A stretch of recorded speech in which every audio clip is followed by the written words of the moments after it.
Social media પર ચાલી રહેલો આ ગિબલી ટ્રેન્ડ છે શું? ક્યાંથી આવ્યો છે?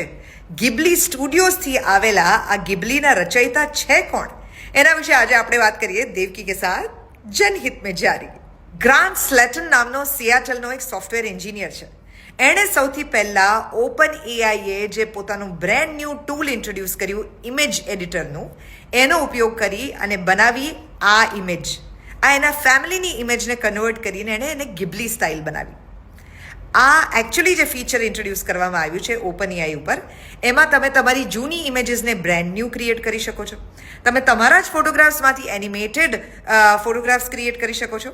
તમે કોઈ પણ સેલિબ્રિટીઝના ખૂબ જ નજીકના રેપ્લિકા ક્રિએટ કરી શકો છો, બધી વેકી વસ્તુઓ કરતા. કેટલાય લોકો અત્યારે આ ઓપન એઆઈની મદદથી પોતાના ફોટા ભમાભમ ગિબલી સ્ટાઇલ બનાવી રહ્યા છે. હવે આ ગિબલી સ્ટાઇલ ક્યાંથી આવી છે? એ ગિબલી સ્ટુડિયોથી ઇન્સ્પાયર થયેલી છે. ગિબલી સ્ટુડિયો એટલે મિયાઝાકીનો સ્ટુડિયો. મિયાઝાકી એટલે એશિયાના વોલ્ટ ડિઝની. મલ્ટિપલ ટાઈમ્સ જે એકેડમી એવોર્ડ જીતી ચૂક્યા છે પોતાની એનિમેશન ફિલ્મ્સ માટે. આ મિયાઝાકીના એસ્થેટિક્સ બહુ જબરજસ્ત છે.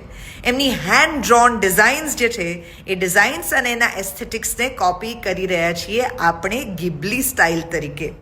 એમની ફિલ્મો જો તમે હજી સુધી ન જોઈ હોય તો this is the time to go and watch Spirited Away or બીજી કેટલી બધી ફિલ્મો કે જે તમે હજી સુધી જો મિયાઝાકીની એક્સપ્લોર ના કરી હોય તો સીધા ફોટા બનાવીને સોશિયલ મીડિયા પર હોશિયારી મારવાથી કામ નહીં ચાલે મિત્ર. કારણ કે જે ફોટો જ જોઈને તમે આટલા ઉત્સાહિત છો એ માણસની ફિલ્મો જોશો. એણે પોતાનું જીવન જે રીતે રેડ્યું છે, હ્યુમેનિટી જે રીતે રેડી છે પોતાની વાર્તા કથનમાં, એની પોતાની ડિઝાઇન્સની અંદર જે એસ્થેટિક્સ છે એ જોયા વગર તો તમે ખરેખર અધૂરા છો. ભારતમાં કે દુનિયાના કોઈ પણ ખૂણામાં હો, મિયાઝાકીની ફિલ્મો તાત્કાલિક જુઓ. અને ગિબલી ટ્રેન્ડમાં પોતાના ફોટા મૂકતા પહેલાં વિચારો કે આખી દુનિયાએ ધડાધડ એક ટ્રેન્ડને કારણે ચેટ જીપીટીને પોતાના બધા ફોટા સોંપી દીધા. હવે આ લોકો આપણા ફોટાનું કરશે શું? કેટલો ડેટા એમની પાસે ભેગો થઈ ગયો વગર મફતમાં, એ તો વિચારો. દેવકી કે સાથ જનહિત મેં જારી.